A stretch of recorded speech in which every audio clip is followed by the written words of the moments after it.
Welcome to Sasi official. இந்த வீடியோவில் என்னென்னலாம் பார்க்க போகிறோம்னா, ஜெயிலர் 2 உடைய ஃபர்ஸ்ட் சிங்கிள், ஃபர்ஸ்ட் ட்ரெய்லர் இதெல்லாம் எப்போ வந்து ரிலீஸ் ஆக போகுது அப்படிங்கிறத பற்றி பார்க்க போகிறோம். ரெண்டாவது, தமிழ் சினிமாவில் அதிக முறை 100 கோடி வென்ற நடிகர் யார்? சூர்யாவுடைய வசூல் சாதனையை விஜய் சார் வந்து முறியடிச்சிருக்காராம். அதை பற்றி ஒரு செய்தி வந்து இப்போ சோஷியல் மீடியாவில் ஃபேமஸாக போயிட்டு இருக்கு. அதை பற்றி பார்க்க போகிறோம். அதுக்கப்புறமேட்டுக்கு வந்து கடைசியாக பார்த்தீங்க அப்படின்னா, அரசன் படம் வந்து தீபாவளிக்கு வருமா வராதா, இதை பற்றி நிறைய பேர் கேட்டிருந்தீங்க. இந்த 4 விஷயத்தை தான் பேச போகிறோம். ஃபஸ்ட்டு எடுத்தோடனே நீங்கள் சினிமா செய்திகள், ரஜினி சார் பற்றின அப்டேட்லாம் தெரிஞ்சுக்கணும்னா நம்ம சேனலை சப்ஸ்கிரைப் பண்ணிடுங்க.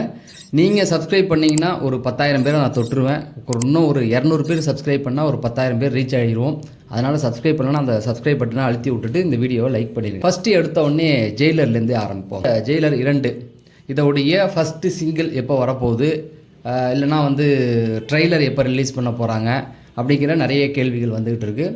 முதல்ல இந்த படத்தை வந்து எப்படியுமே பார்த்தீங்கன்னா செப்டம்பரில் தான் ரிலீஸ் ஆகிறதுக்கு பெரும் முயற்சிகள் போயிட்டுருக்கு. ஏன்னா ஷூட்டிங்கும் வந்து கொஞ்சம் கொஞ்சமாக அடுத்தடுத்து அப்படியே கொண்டு போயிட்டு தான் இருக்காங்க. இன்னும் வந்து டப்பிங் எல்லாம் இப்போ தான் முடிச்சிருக்காங்க. அப்புறம் இடையில வந்து ஏற்கனவே சண்டிகரில் ரஜினி சார் ஷூட் பண்ணது வந்துச்சு, அப்புறம் அதுதான் ஃபைனல்னாங்க. அதுக்கப்புறம் இப்போ கூட இடையில போயிட்டு தான் இருந்தது. ஆனால் முதல்ல என்ன பிளான்னா, ஆகஸ்ட்டில் ரஜினி சாருக்கு எப்போதுமே வந்து ஒரு சென்டிமெண்ட் இருக்கும். அந்த சென்டிமெண்ட்டில் படி தான் பார்த்தீங்கன்னா நயன்தாராவுக்கெல்லாம் 3 முறை வாய்ப்பு கொடுத்துருப்பார். அந்த சந்திரமுகி ஹிட்டுக்கு அப்புறம் அவங்க நடித்ததுனால ஒரு சென்டிமெண்ட் அப்படின்னு சொல்லி ஒரு 3 படம் கொடுத்தாரு இல்லையா. அந்த மாதிரி என்ன சென்டிமெண்ட்னா, ஆகஸ்ட் 15 இந்த படத்தை ரிலீஸ் பண்ணணுன்ற பெரும் ஒரு இது இருந்தது. ஏன்னா அதுக்கு முன்னாடி பார்த்தீங்கன்னா ரஜினி சாரை போட்டு அந்த பாடுபடுத்தினாங்க. படம் சரியில்லை, அவர் முடிஞ்சிருச்சு, அது இந்த புளு சட்டை மாறலாம் முடிஞ்சிருச்சு, ஆல்மோஸ்ட் அவர் முடிஞ்சிருச்சுன்னே சொல்லிட்டு இருந்தார். ஆனால் அந்த படம் வந்து திரும்பவும் தான் நம்பர் 1 அப்படிங்கிறது திரும்பவும் நிரூபிச்சு காமிச்ச படம். அதுக்கு முன்னாடிலாம் பெரும் இயக்குநர்களுக்கு வாய்ப்பு கொடுத்தாங்க. அப்புறம் அந்த கபாலிலேருந்து சின்ன சின்ன இயக்குநர்களுக்கு வாய்ப்பு கொடுத்து அது முடிஞ்சு போச்சுன்னு சொல்லிட்டு இருக்கும்போது இந்த இடத்துல வந்து ஒரு பெரிய ஹிட் ஆச்சு. அது ஒரு தனி கதை, அதை விட்டுடுவோம். அதுபடி பார்த்தீங்கன்னா ஆகஸ்ட்லேயே இந்த படத்தை ரிலீஸ் பண்ணலாம் அப்படிங்கிற மாதிரி தான் போணுச்சு. இந்த வருஷம் ஆகஸ்ட் 15 அதை ரிலீஸ் பண்ணால் ரஜினி சாருடைய 50வது வருஷம் வந்து நிறைவடையுது. அதனால ஆகஸ்ட் 15 நினைச்சு எவ்வளோ முயற்சி பண்ணாலும் படம் இழுத்துக்கிட்டே போகுது. அதனால ஆகஸ்ட் 15 ரஜினி சாருடைய 50 வருஷ கரியருக்குள்ள நுழைஞ்சு 50 வருடம் ஆக போகுது. இது மிகப்பெரிய சாதனை. 50 வருடமும் ஹீரோவாக நடித்த ஒரே நடிகர் வந்து ரஜினி சார் தான். ஏன்னா இப்போ 50 வருடத்தை அவர் தாண்டிட்டாரு. அவர் குழந்தையிலேருந்து நடிக்கிறார் இல்லையா, அதை மைண்டில் வச்சுக்கணும். 50வது வருடத்தை நினைவு கூறுற வகமா ஃபர்ஸ்ட் சிங்கிளோ இல்லை டீசரோ ரிலீஸ் ஆகும் அப்படிங்கிற மாதிரி சொல்லியிருக்காங்க. எனக்கு தெரிஞ்சு டீசரே வெளில வரதுக்கு வாய்ப்பு இருக்குது. ஏன்னா அந்த நாளில் அதை கொண்டு வந்தோம்னா அது கண்டிப்பாக ரசிகர்களுக்கும் பெருமை சேர்க்கிற விதமாக இருக்கும். கண்டிப்பாக இது சார்ந்து ஒரு பாட்டு இருக்கும் அப்படிங்கிறாங்க. 50 வருடத்தை நிறைவு பண்ணுற விதமாக ஒரு பாட்டு இருக்குன்றாங்க. அப்போ அதெல்லாம் வந்து முன்னாடியே ரிலீஸ் பண்ணிடுவாங்க செலிப்ரேட் பண்ணுறதுக்காக. எனக்கு தெரிஞ்சு இன்னொரு 15 நாள் தான் இருக்குது. இந்த 1ஆம் தேதியிலேருந்து அடுத்தடுத்த அப்டேட்டுகள் வரதுக்கு நிறைய வாய்ப்புகள் இருக்குது. தமிழ் சினிமாவில் அதிக முறை 100 கோடி வசூல் பண்ண நடிகர் யார் அப்படிங்கிறத அடுத்து சொல்கிறேன். அதுக்கு முன்னாடி இந்த அரசன் படம் பற்றி ஒரு அப்டேட் இருக்குது, அதை கொடுத்துட்றேன்.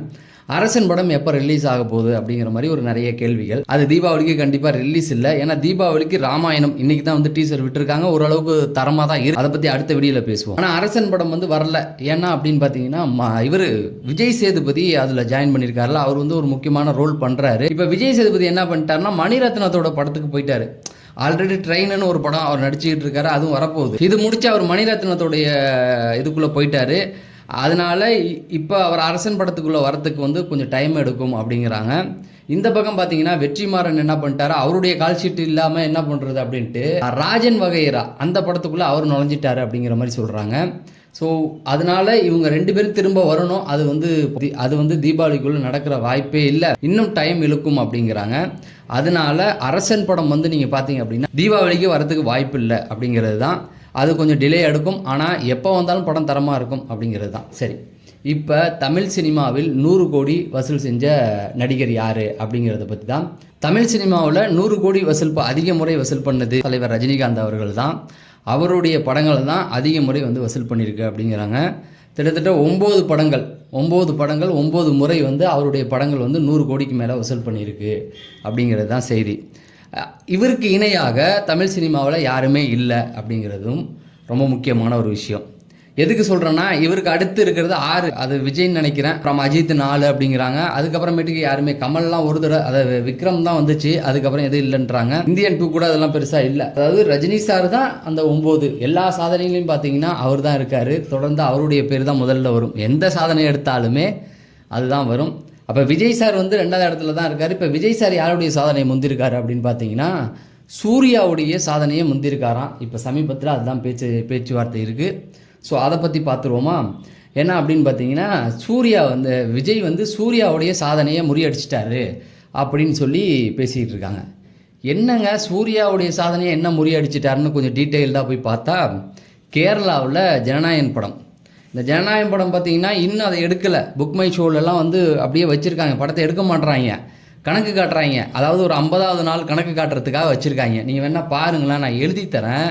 இந்த படத்தை வந்து 50வது நாள் அன்னைக்கு ஏதோ ஒரு தேட்டரில் இந்த படம் ஓடுற மாதிரி கணக்கு காட்டுவாங்க. அதெல்லாம் அவனோட பக்காவாக பிளான் போட்டு தான் இறங்கியிருக்காங்க. 50வது நாளில் ஒரு 700 கோடி வசூல் பண்ணிச்சுன்னு எழுதுவாங்க பாருங்க. பொய்யிலே பிறந்து பொய்யிலே வளர்ந்தவங்க இவனுங்களை இந்த புத்தி இருக்கிற வரைக்கும் அவனை உருப்பிட மாட்டானுங்க அப்படிங்கிறது தான்.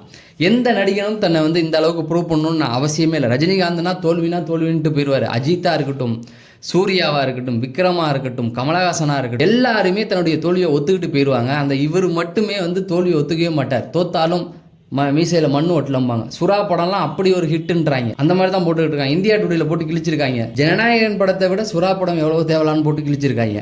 ப்ளூ சட்டை மாறன் அவர் பேஜில் ஷேர் பண்ணி வச்சுருந்தாரு. அதை எதுக்கு அவர் ஷேர் பண்ணி வச்சுக்கிட்டு இருந்தாருன்னு தெரில. சரி, இப்படி இது போயிட்டு இருக்கா. சூர்யாவுடைய வசூலை அதாவது கருப்பு படத்துடைய வசூலை மிந்திருக்காராம். நீங்கள் நல்லா பாருங்கள், கேரளாவில் கருப்பு படம் செஞ்ச அந்த வசூலை விட ஜனநாயகன் வந்து அதிக வசூலை எடுத்துருச்சு. இதன் விளைவாக கேரளாவை தனது கோட்டையாக விஜய் வைத்திருக்கிறார் அப்படின்னு சொல்லி எழுதியிருக்காங்க. டேய், கேரளாங்கிறது ரஜினி சாருடைய கோட்டை, புரியுதுங்களா?